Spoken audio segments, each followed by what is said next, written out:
So hello everyone, welcome to Waseem Medicare. दोस्तों, आज की वीडियो में हम जानेंगे इमरजेंसी इंजेक्शन के बारे में, यानी जान बचाने वाले इंजेक्शन के बारे में जानेंगे। तो चलिए फिर वीडियो को शुरू करते हैं। दोस्तों, वीडियो लंबी हो सकती है क्योंकि जानकारी हम पूरी देने वाले हैं, तो वीडियो को एंड तक देखिए। इनका इस्तेमाल किन किन मरीजों में करते हैं और इनके रूट की बात करेंगे कि इनको कब और कैसे लगाना होता है, कहाँ पर लगाया जाता है। दोस्तों, इसके कंपोजिशन की बात करें तो इसमें रहता है फुरेसेमाइन। दोस्तों, कंपोजिशन ही मेन होता है, कंपोजिशन ही याद करने की ज़रूरत होती है आपको। तो इसका कंपोजिशन है फुरेसेमाइन। कंपोजिशन इसलिए मेन होता है क्योंकि ब्रांड नेम अलग अलग सिटी के हिसाब से चेंज होते रहते हैं, तो इसलिए इसका कंपोजिशन याद करना बहुत ज़रूरी होता है। अब बात करते हैं इसके इस्तेमाल की, इसके यूज़ की। दोस्तों, इसको यूज़ किया जाता है हाई ब्लड प्रेशर में, हाइपरटेंशन में, यानी जब किसी मरीज़ का ब्लड प्रेशर बढ़ जाता है तो उस कंडीशन में हम इस इंजेक्शन का इस्तेमाल करते हैं। और नेक्स्ट है पल्मोनरी एडेमा, यानी कि किसी के फेफड़े या सीने में पानी जब भर जाता है तो उस कंडीशन में इस इंजेक्शन का इस्तेमाल किया जाता है। इंक्रीज यूरिनेशन आउटपुट, यानी जब किसी के पेशाब में दिक्कत होती है, पेशाब रुक जाती है या पेशाब नहीं होता है तो उस कंडीशन में इस इंजेक्शन का इस्तेमाल किया जाता है। और नेक्स्ट है हाइपर कैल्सीमिया, यानी जब किसी मरीज के शरीर में कैल्शियम की मात्रा ज़्यादा हो जाती है तो उस कंडीशन में भी इस इंजेक्शन का इस्तेमाल किया जाता है।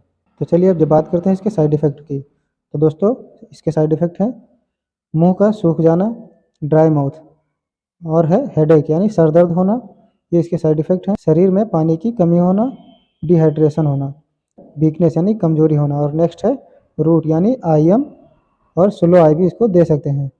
अगर लगाना हो तो इसको आईएम भी लगाया जा सकता है और आईवी भी, लेकिन स्लो आईवी लगाया जाएगा।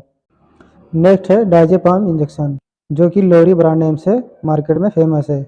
दोस्तों, डायजेपाम इंजेक्शन का यूज़ एंग्जाइटी, चिंता और तनाव को दूर करने के लिए भी इस इंजेक्शन का यूज़ किया जाता है।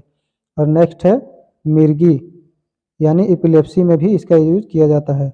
नेक्स्ट है बिफोर सर्जरी, यानी सर्जरी के पहले भी डायजेपाम इंजेक्शन का यूज़ किया जाता है।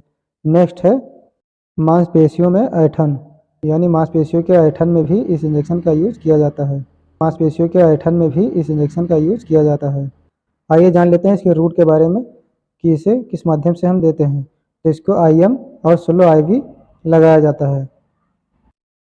अब इसके डोज की बात करते हैं। दोस्तों, इसका डोज है 0.1 mg से लेकर 0.2 mg पर केजी के हिसाब से इस इंजेक्शन को यूज़ किया जाता है, मरीज़ में दिया जाता है। दोस्तों, इसके साइड इफ़ेक्ट की बात कर लेते हैं। तो इसके साइड इफ़ेक्ट है ब्लर विज़न, यानी धुंधला दिखाई देना। नेक्स्ट है डाइजीनेस, यानी थकान महसूस होना। नेक्स्ट साइड इफ़ेक्ट है स्वेलिंग फेस, आई, लिप्स, तो यानी कि फेस पर, आईज पर, लिप्स पर, इन सब जगह पर स्वेलिंग हो सकती है। ये सब इनके कॉमन साइड इफ़ेक्ट हैं। नेक्स्ट इंजेक्शन है डोपार। इसके कंपोजिशन की बात करते हैं तो इसमें पाया जाता है डोपामाइन हाइड्रोक्लोराइड।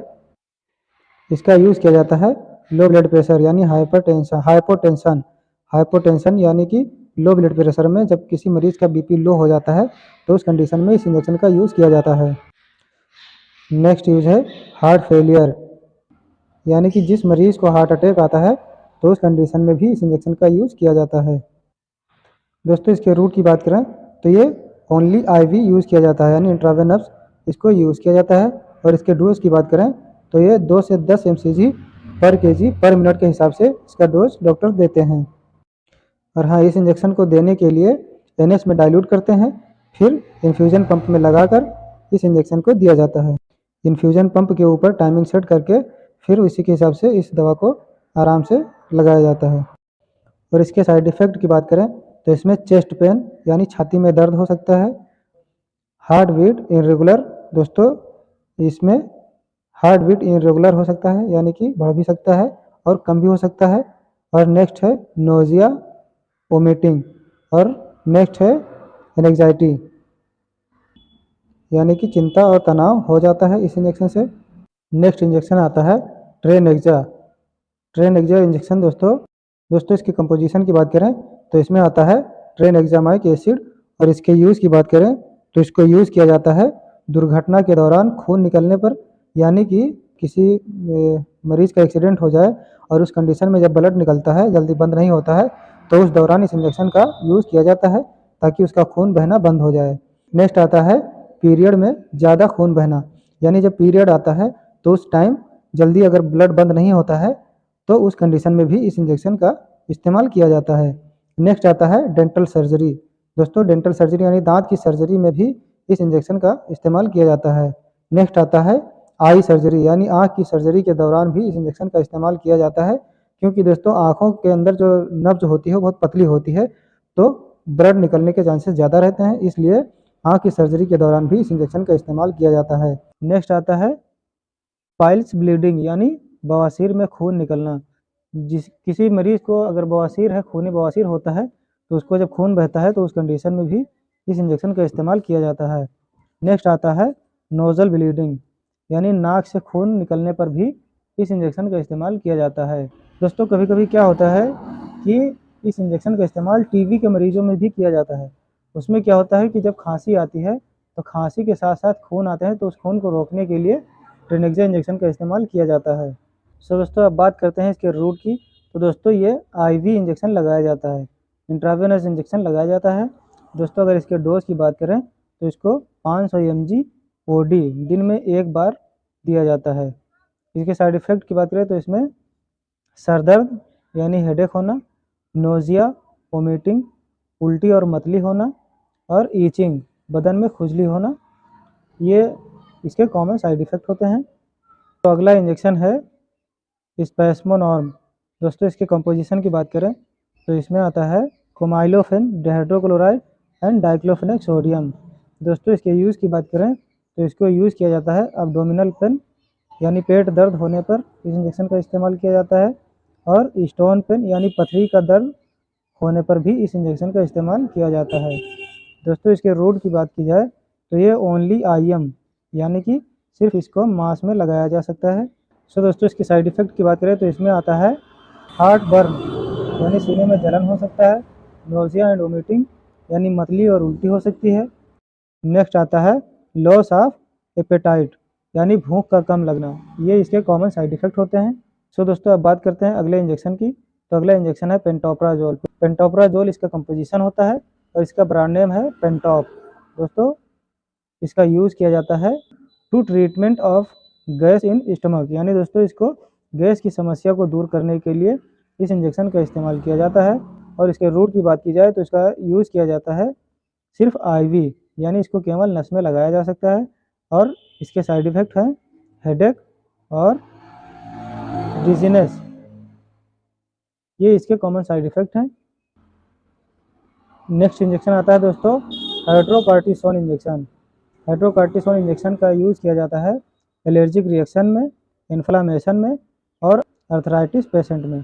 दोस्तों इसके रूट की बात की जाए तो इसको आईएम और आईवी दोनों दे सकते हैं, यानी इसको नस में भी लगाया जा सकता है और मांस में भी इसका इस्तेमाल किया जाता है। इसके कॉमन साइड इफ़ेक्ट के बारे में जानते हैं तो इसमें आता है nausea and vomiting, headache, chest pain, skin rashes, ये इसके कॉमन साइड इफ़ेक्ट होते हैं। अब बात करते हैं नेक्स्ट इंजेक्शन की। तो दोस्तों अगला इंजेक्शन है कैल्शियम ग्लूकोनेट इंजेक्शन। दोस्तों इसका यूज़ किया जाता है कार्डियक अरेस्ट में, और इसका यूज़ किया जाता है हाइपोगैल्सेमिया पेशेंट में, यानी कि जब किसी मरीज़ को कैल्शियम की कमी होती है तो उस कंडीशन में भी इस इंजेक्शन का इस्तेमाल किया जाता है। और अगला आता है बोन डिसऑर्डर में, यानी हड्डियों में कैल्शियम की कमी होने पर भी इस इंजेक्शन का इस्तेमाल किया जाता है। रूट की बात की जाए तो इसको आईएम और आईवी दोनों दे सकते हैं, यानी इसको नस में और मांस में लगाया जाता है।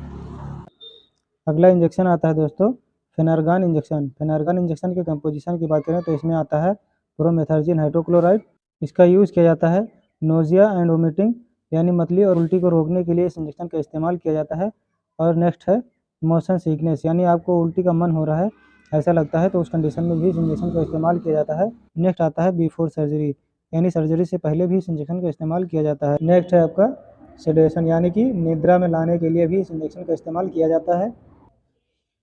और इसके रूट की बात की जाए तो इसको स्लो आईवी लगाया जाता है और आईएम भी इसका यूज़ किया जाता है। इसके साइड इफ़ेक्ट की बात करें तो फास्ट स्लो हार्ट बीट, यानी हार्ट बीट बढ़ भी सकता है, हार्ट बीट कम भी हो सकता है। और नेक्स्ट आता है ड्राई माउथ, यानी मुंह का सूखना। नेक्स्ट आता है डिजीनेस, यानी कि थकान महसूस हो सकता है। तो ये इसके कॉमन साइड इफ़ेक्ट हैं। अब नेक्स्ट इंजेक्शन जो आता है उसका नाम है डेक्सोना। दोस्तों इसके कंपोजिशन की बात करें तो इसमें आता है डेक्सामेथासोन सोडियम फास्फेट। और इसका यूज़ किया जाता है अस्थमा ट्रीटमेंट, यानी अस्थमा के पेशेंट में भी इसको लगाया जाता है। और नेक्स्ट आता है इन्फ्लामेशन, यानी आपको कहीं पर सूजन हो तो उस कंडीशन में भी इस इंजेक्शन का इस्तेमाल किया जाता है। और नेक्स्ट आता है एलर्जिक रिएक्शन, यानी जब आपको एलर्जी हो तो उस कंडीशन में भी इस इंजेक्शन का इस्तेमाल किया जाता है। इसके रूट की बात की जाए तो इसके रूट हैं IM और IV दोनों दे सकते हैं। दोस्तों इसके डोज की बात की जाए तो 0.2 से लेकर 2 mg पर kg के हिसाब से इसका डोज दिया जाता है। इसके कॉमन साइड इफ़ेक्ट की बात करें तो इसमें आता है हेडेक, यानी आपको सर दर्द हो सकता है। नेक्स्ट आता है नोजिया एंड वोमिटिंग, यानी मतली और उल्टी भी हो सकती है। नेक्स्ट आता है स्किन प्रॉब्लम। और नेक्स्ट आता है वेट गेन, यानी वजन बढ़ना। ये सब इसके साइड इफ़ेक्ट हैं। और नेक्स्ट आता है इंक्रीज एपेटाइट, यानी कि भूख का बढ़ जाना। ये इसके कॉमन साइड इफ़ेक्ट होते हैं। अगला इंजेक्शन जो है उसका नाम है डेरिफालिन इंजेक्शन। डेरिफालिन इंजेक्शन के कंपोजिशन की बात करें तो इसमें आता है एटोफाइलिन एंड थियोफाइलिन। दोस्तों इसके यूज़ की बात करें तो इसको यूज़ किया जाता है ट्रीटमेंट ऑफ अस्थमा, यानी अस्थमा के मरीज़ में भी इसका इस्तेमाल किया जाता है।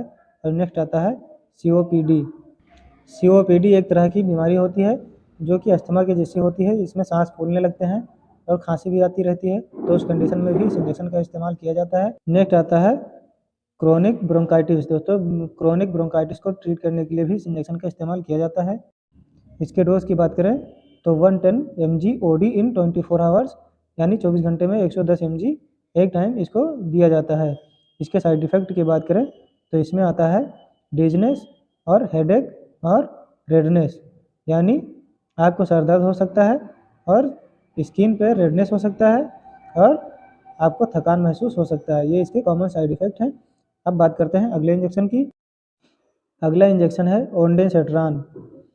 ओंडेंसेट्रान दोस्तों इसका ब्रांड नेम है एटेरना और इसका यूज़ किया जाता है नोजिया एंड वोमिटिंग, यानी उल्टी और मतली होने पर इस इंजेक्शन का इस्तेमाल किया जाता है। इसके रूट की बात की जाए तो इसको IM और IV दोनों लगाया जा सकता है। और इसके साइड इफ़ेक्ट की बात करें तो इसमें आता है डिजनेस, यानी थकान महसूस होगा, हेडेक आपको सर दर्द हो सकता है और कॉन्स्टिपेशन भी आपको हो सकता है। ये इसके कॉमन साइड इफ़ेक्ट हैं। और जो अगला इंजेक्शन है उसका नाम है एविल।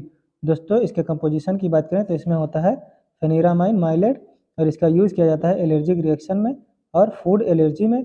और इसके कंपोजिशन है फेनिरामाइन माइलेट और इसका यूज़ किया जाता है एलर्जिक रिएक्शन को रोकने के लिए, यानी जब किसी को एलर्जी हो जाती है तो उस कंडीशन में भी इस इंजेक्शन का इस्तेमाल किया जाता है। और नेक्स्ट आता है फूड एलर्जी, यानी फूड एलर्जी को ट्रीट करने के लिए भी इस इंजेक्शन का इस्तेमाल किया जाता है। नेक्स्ट आता है इंसेक्ट बाइट्स एंड स्टिंग्स, यानी मधुमक्खी वगैरह के काटने पर भी इस इंजेक्शन का इस्तेमाल किया जाता है। और इसके रूट की बात की जाए तो इसको IM लगाया जाता है और अगर IV लगाएं तो स्लो IV देते हैं। अब इसके डोज की बात की जाए तो डोज है 0.3 mg पर kg के हिसाब से देते हैं। कॉमन साइड इफ़ेक्ट जान लेते हैं तो इसमें आता है हेडेक, यानी सर दर्द होना, और सैडनेस और डिजनेस, यानी आपको थकान महसूस भी हो सकता है इस इंजेक्शन को लेने के बाद।